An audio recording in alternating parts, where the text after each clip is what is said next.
Shalom. Renungan kali ini berjudul Kenapa Allah menggunakan samaran dan anak tukang kayu, oleh Evangelis Lokamanya Prawiro. Kita sudah melihat dalam Alkitab, nama-nama adalah indikasi kodrat orang yang diberi nama-nama, memberitahu sesuatu tentang karakter dan takdir tentang orang itu. Begitu pula nama-nama, gelar-gelar, dan manifestasi-manifestasi seperti diungkapkan kepada umat manusia dalam kitab suci, mengindikasi kodrat dan tujuan-tujuannya. Namun kadang-kadang Allah menggunakan samaran-samaran ketika ia berinteraksi dengan umat manusia. Kenapa Allah menggunakan samaran? Pasti kita berpikir ia tidak akan melakukan itu. Namun prinsip Allah kadang-kadang menggunakan kerahasiaan yang dinyatakan dalam berbagai ayat dalam kitab suci, khususnya ayat yang memprovokasi pikiran kita seperti kemuliaan Allah ialah merahasiakan sesuatu, tetapi kemuliaan raja-raja ialah menyelidiki sesuatu. Amsal 25 ayat 2. Kita melihat di sini merahasiakan sesuatu ada pada Allah, sedangkan menyelidiki sesuatu ada pada raja-raja. Kata raja-raja merepresentasi tingkat tertinggi umat manusia. Karenanya kita bisa simpulkan salah satu pencapaian tertinggi umat manusia adalah menyelidiki apa yang Allah rahasiakan. Kita akan mengeksplorasi kenapa dan bagaimana Allah datang kepada kita dalam bentuk-bentuk yang harus diselidiki. Untuk mulai, ada 3 hal yang Allah tidak ingin lakukan ketika ia datang pada kita. Pertama, Allah tidak ingin terlalu mempesona kita dengan kuasanya.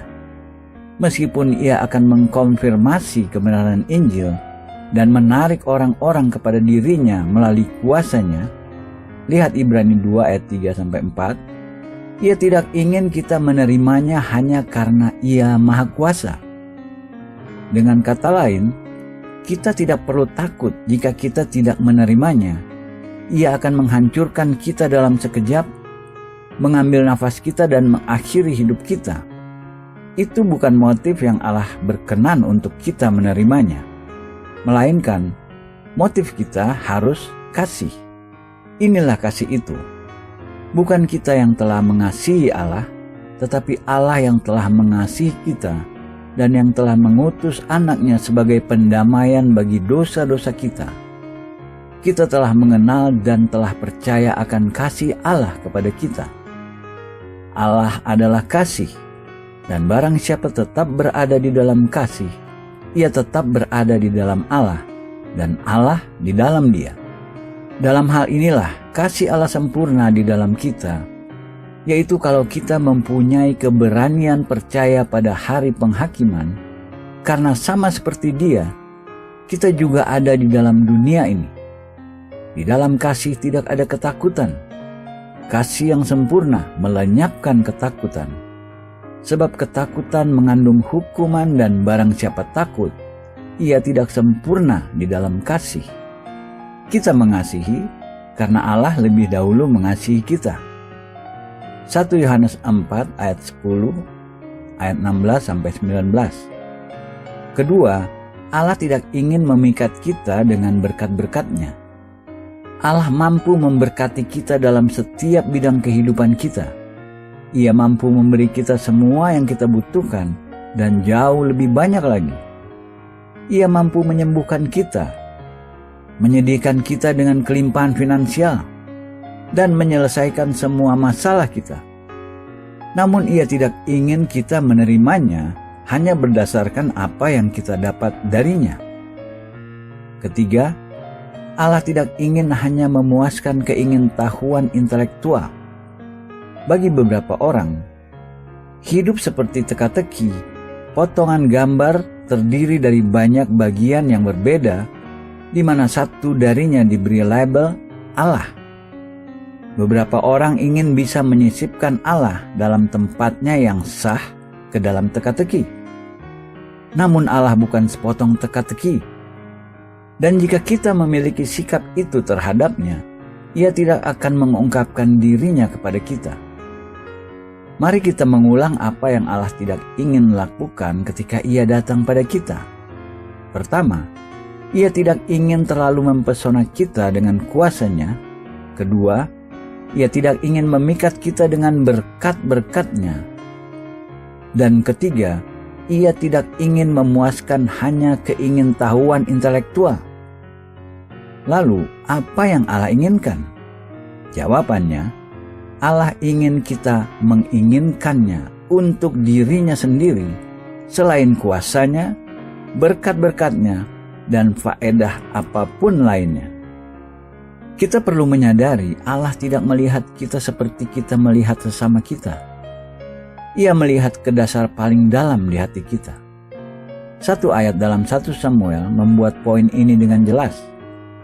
Nabi Samuel diutus ke rumah tangga Isai untuk mengurapi satu dari anak-anak Isai untuk menjadi raja Israel selanjutnya. Isai mempresentasikan anak sulungnya, Eliab, dan Samuel terkesan. Namun Allah berkata, "Janganlah pandang parasnya atau perawakan yang tinggi, sebab aku telah menolaknya." 1 Samuel 16 ayat 7. Isai memiliki 7 anak tampan, baik, terhormat, dan mempresentasikan mereka kepada Samuel dengan berkata, "Yang mana akan menjadi raja?" Samuel terkesan dengan setiap dari mereka, namun setiap kali ia terkesan dengan parasnya atau perawakan yang tinggi, Allah berkata, "Bukan itu." Setelah Samuel melewati semua anak yang Isai presentasikan dan tetap tidak ada raja, Samuel bertanya, "Tidakkah ada yang lain?" Agak enggan, Isai berkata, "Ada satu yang terkecil, namun ia sedang di padang rumput mengurus domba." Ternyata anak ke-8 itu satu yang mereka tidak hiraukan, Daud, raja masa depan Israel. Dan ketika ia tiba, Tuhan berkata, "Itu orangnya, urapi dia." Lalu Tuhan mengucapkan kata-kata ini kepada Samuel, "Bukan yang dilihat manusia yang dilihat Allah. Manusia melihat apa yang di depan mata, tetapi Tuhan melihat hati." 1 Samuel 16 ayat 7. Allah tidak melihat penampilan luar, Ia melihat hati kita. Pada waktu yang sama, Tuhan tidak ingin kita menganggapnya hanya dengan penampilan luar atau atribut-atribut eksternal. Allah ingin kita menerimanya untuk dirinya, tanpa melihat pada kuasa, kekayaan, atau hikmat-Nya yang besar. Bagaimanapun, dalam kerendahan hatinya, Allah tidak ingin diinginkan untuk apa yang kita bisa dapat darinya, melainkan Ia ingin diinginkan untuk dirinya. Ia mengatur situasi dan keadaan dalam hidup setiap dari kita yang cepat atau lambat membawa kita pada ujian ini. Apakah kita mencari Allah dan percaya padanya karena apa yang kita dapat atau karena Allah sendiri? Apa yang Allah lihat di hati kita? Untuk menjawab pertanyaan ini, ada rangkaian persyaratan dari 3 nas perjanjian lama, 2 nas dari kitab Mazmur, dan 1 dari kitab Yesaya. Nas-nas ini menyatakan dengan jelas dan konsisten apa yang Allah benar-benar lihat dalam kita. Mari kita lihat persyaratan pertama. Tuhan itu dekat kepada orang-orang yang patah hati, dan Ia menyelamatkan orang-orang yang remuk jiwanya. Mazmur 34 ayat 19. Sebagai alternatif untuk remuk jiwanya adalah patah hati karena dosa, penuh sesal atau menyesal secara mendalam. Allah mencari mereka yang remuk jiwanya. Tidakkah aneh? Ini nas kedua dan persyaratan kedua. Tuhan itu tinggi, namun Ia melihat orang yang hina dan mengenal orang yang sombong dari jauh. Mazmur 138 ayat 6. Allah melihat orang yang hina, namun ia mengenal orang yang sombong dari jauh. Itu di mana ia menahan mereka dari jauh. Orang-orang yang sombong benar-benar tidak memiliki akses kepada Allah. Ketiga, kita menemukan nas paling indah dalam Yesaya, menggambarkan kemuliaan dan keagungan abadi Allah, dan juga apa yang ia lihat pada kita. Sebab beginilah firman yang maha tinggi dan yang maha mulia, yang bersemayam untuk selamanya, dan yang maha kudus namanya. Aku bersemayam di tempat tinggi dan di tempat kudus, tetapi juga bersama-sama orang yang remuk dan rendah hati, untuk menghidupkan hati orang-orang yang remuk. Yesaya 57 ayat 15. Meskipun Allah di tempat tinggi dan di tempat kudus, dan meskipun ia mendiami kekekalan tempat tinggalnya, ia memiliki satu tempat tinggal lain. Ia hidup juga dengan orang yang remuk dan rendah hati. Dalam nas ini, kita melihat dengan jelas bahwa Allah mencari orang yang remuk dan rendah hati, mereka yang tidak sombong, arogan, yakin pada diri sendiri atau bergantung pada diri sendiri. Sebaliknya, ini orang-orang yang telah melewati pengalaman hidup, yang telah melucuti mereka dari keyakinan diri dan arogansi. Pengalaman ini menjadikan mereka remuk. Itu yang Allah cari. Rendah hati, remuk. Remuk berarti dengan tulus menyesali kesalahan-kesalahannya. Kita melihat banyak orang melakukan kesalahan dan menderita akibat-akibat yang tidak enak. Meskipun mereka ingin keluar dari akibat-akibatnya, mereka tidak benar-benar menyesali kesalahannya. Allah tidak benar-benar ingin mempertimbangkan orang-orang itu. Ia ingin terlibat dengan orang-orang yang bukan hanya ingin keluar dari akibat-akibatnya, namun juga menyesali kesalahan yang membawa mereka mengalami akibat-akibat itu. Kita akan melihat lebih jelas bagaimana Allah datang pada kita dalam samaran. Ia datang pada kita begitu rupa, sehingga jika kita tidak cukup sensitif melihat Allah dalam kodratnya yang paling dalam, kita tidak akan mengenalinya. Jika kita hanya memikirkan kepentingan-kepentingan, tujuan-tujuan, dan keinginan-keinginan diri kita sendiri, kita akan kehilangan Dia. Itu kenapa Allah datang kepada umat manusia dalam samaran. Dan itu kenapa begitu penting kita belajar mengenali samaran-samaran itu. Jika tidak, Allah mungkin datang pada kita dan kita mungkin kehilangan Dia. Samaran pertama yang akan kita pelajari paling penting dan samaran mengagumkan, di mana Allah pernah datang dalam sejarah manusia. Ia datang kepada kita dalam samaran anak tukang kayu, dikenal dalam sejarah sebagai Yesus dari Nazaret. Melalui nubuatan, Allah memperingatkan Israel lebih dahulu bahwa Ia akan datang kepada mereka dengan cara yang aneh.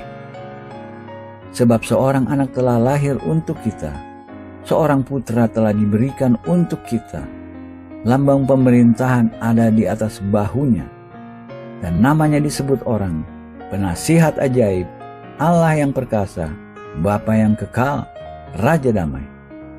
Yesaya 9 ayat 6. Tidakkah luar biasa ajaib bahwa anak ini dalam kitab suci sebenarnya disebut Allah yang perkasa? Siapa itu selain Yesus? Kitab suci begitu akurat mengatakan dua hal mengenai anak ini. Pertama, mengatakan ia akan lahir sebagai anak namun diberikan sebagai anak. Yesus tidak menjadi anak Allah melalui inkarnasinya. Secara kekekalan, ia anak Allah. Ia anak yang diberikan, namun melalui inkarnasi, ia menjadi anak kecil. Kodrat kekal Yesus digambarkan di bagian lain dalam Alkitab. Mari baca, contohnya, nas dari kitab Ibrani. Setelah pada zaman dahulu, Allah berulang kali dan dalam pelbagai cara berbicara kepada nenek moyang kita dengan perantaraan nabi-nabi. Maka pada zaman akhir ini, Ia telah berbicara kepada kita dengan perantaraan anaknya yang telah Ia tetapkan sebagai yang berhak menerima segala yang ada. Oleh Dia, Allah telah menjadikan alam semesta. Ia adalah cahaya kemuliaan Allah dan gambar wujud Allah, dan menopang segala yang ada dengan firman-Nya yang penuh kekuasaan. Dan setelah Ia selesai mengadakan penyucian dosa, Ia duduk di sebelah kanan yang maha besar, di tempat yang tinggi.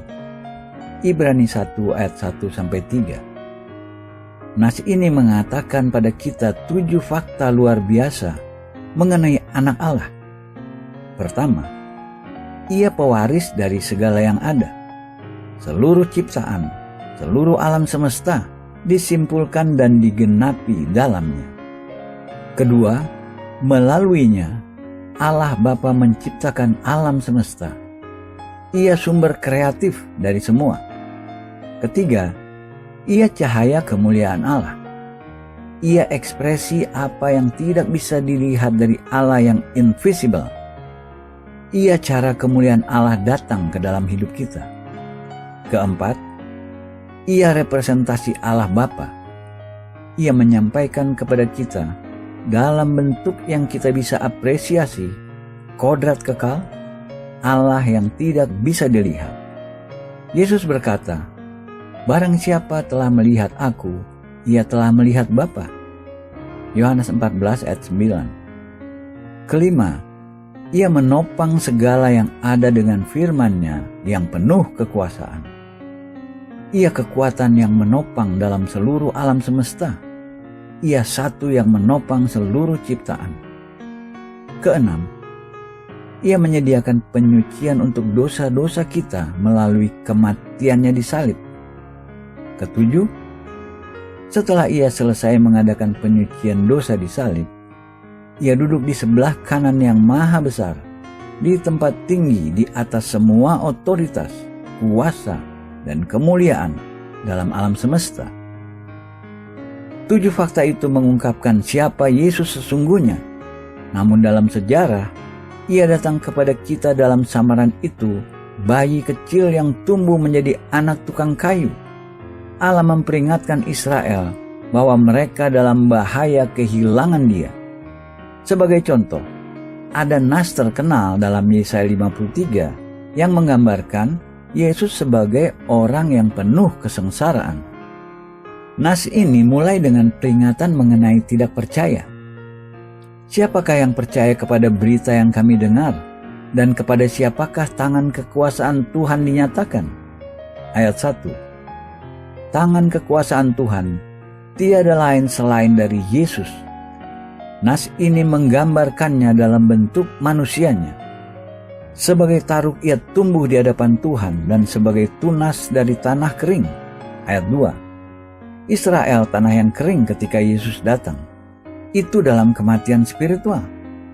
Ia tidak tampan dan semaraknya pun tidak ada, sehingga kita memandang Dia, dan rupa pun tidak, sehingga kita menginginkannya. Ayat 2. Lagi, Allah tidak ingin diinginkan karena penampilan luar. Ia dihina dan dihindari orang. Seorang yang penuh kesengsaraan dan yang biasa menderita kesakitan. Ia sangat dihina, sehingga orang menutup mukanya terhadap Dia, dan bagi kita pun Dia tidak masuk hitungan. Tetapi sesungguhnya penyakit kitalah yang ditanggungnya, dan kesengsaraan kita yang dipikulnya. Padahal kita mengira Dia kena tulah, dipukul dan ditindas Allah. Tetapi Dia tertikam oleh karena pemberontakan kita. Dia diremukkan oleh karena kejahatan kita. Ganjaran yang mendatangkan keselamatan bagi kita ditimpakan kepadanya. Dan oleh bilur-bilurnya kita menjadi sembuh. Ayat 3-5. Bayangkan bentuk berjanggut yang dimutilasi, dipukuli, disalib. Bayangkan Dia mati di sana, mengakhiri hidupnya dalam penderitaan, mencucurkan darah hidupnya.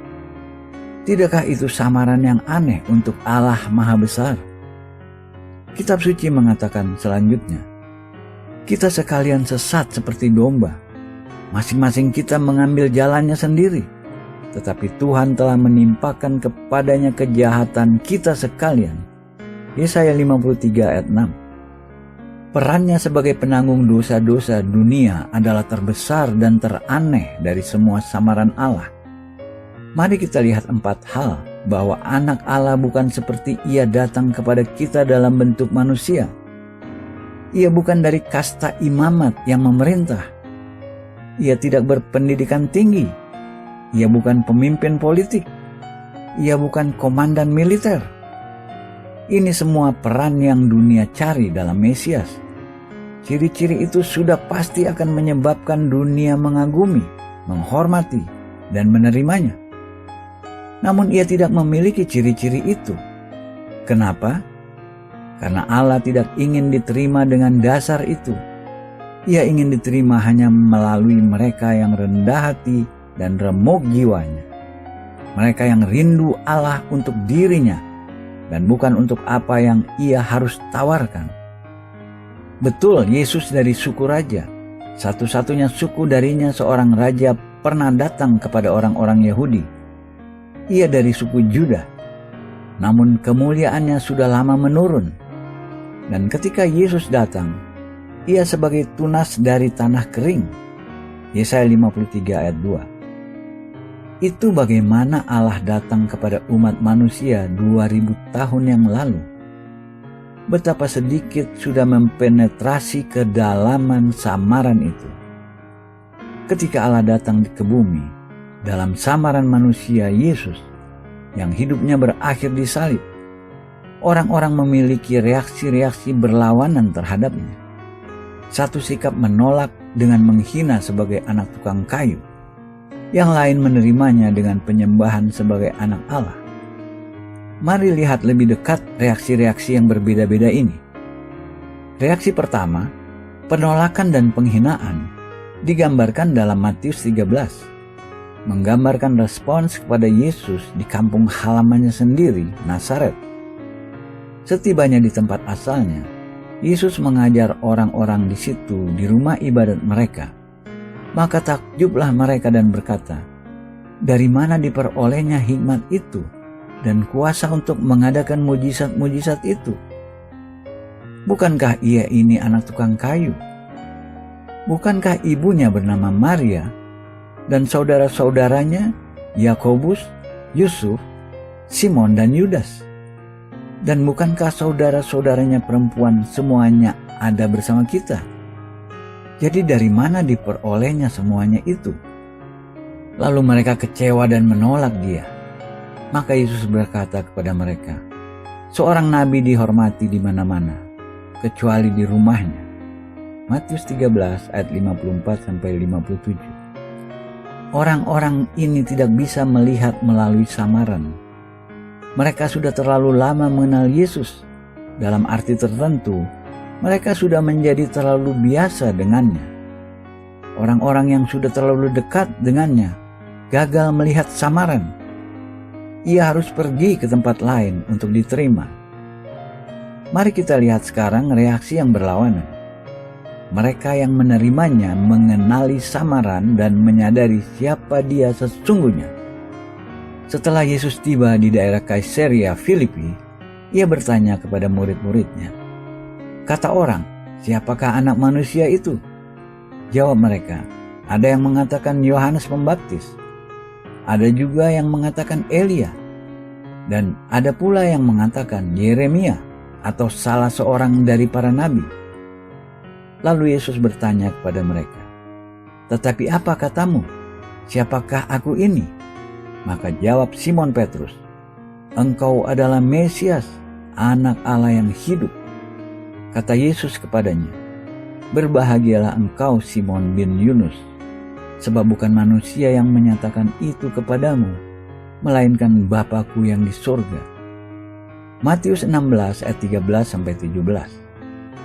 Ini seorang yang menerima pewahyuan Allah mengenai Yesus, seseorang yang melihat melewati kedangkalan-kedangkalan. Dengan kasih karunia dan Roh Allah, Petrus membedakan anak Allah kekal, sejati, Mesias, Satu yang orang-orang Israel sudah nanti-nantikan, namun yang mereka semua gagal mengenali. Kita masih memiliki dua alternatif itu hari ini. Kita bisa bereaksi dengan satu cara atau yang satunya, seperti orang-orang Israel. Kita perlu perhatikan kata-kata ini dari pasal pertama Injil Yohanes. Ia datang kepada milik kepunyaannya, tetapi orang-orang kepunyaannya itu tidak menerimanya. Tetapi semua orang yang menerimanya diberinya kuasa supaya menjadi anak-anak Allah, yaitu mereka yang percaya dalam namanya, orang-orang yang diperanakan bukan dari darah atau dari daging, bukan pula secara jasmani oleh keinginan seorang laki-laki, melainkan dari Allah. Yohanes 1 ayat 11-13. Apa yang akan kita lakukan mengenai Yesus? Apakah kita akan menolaknya? Atau apakah kita akan menerimanya? Apakah kita melihat di bawah samaran dan melihat anak Allah kekal? Apakah kita akan menyembahnya dan mengundangnya dalam hidup kita? Kita berdoa agar kita semua melakukan yang terakhir ini. Amin.